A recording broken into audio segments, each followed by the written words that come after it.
Middle east में Yemen का Houthi अकेले दम पर इजराइल और अमेरिका के सामने एक चट्टान बनकर खड़ा हुआ है और हूती के आगे इजराइल के तमाम एयर डिफेंस सिस्टम फेल हो चुके हैं।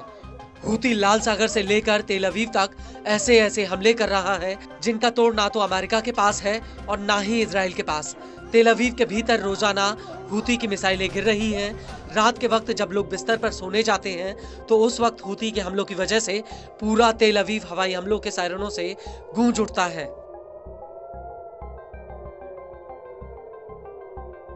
लेकिन ऐसा लगता है कि अब हूती के आगे अमेरिका भी बेबस नजर आ रहा है, क्योंकि हूती के हमलों की वजह से अमेरिका को करोड़ों डॉलर की चपत लग रही है।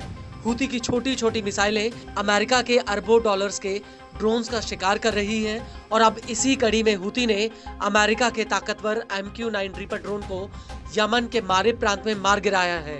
हूती का कहना है कि उसने अपनी स्वदेशी जमीन से जमीन पर वार करने वाली मिसाइल से अमेरिकी ड्रोन को मार गिराया। हूती के मुताबिक MQ-9 ड्रोन यमन के खिलाफ शत्रुतापूर्ण अभियान में शामिल था। हूती का ये भी कहना है कि अमेरिका का ये 14वां MQ-9 रीपर ड्रोन है जिसे उसने गिराया है।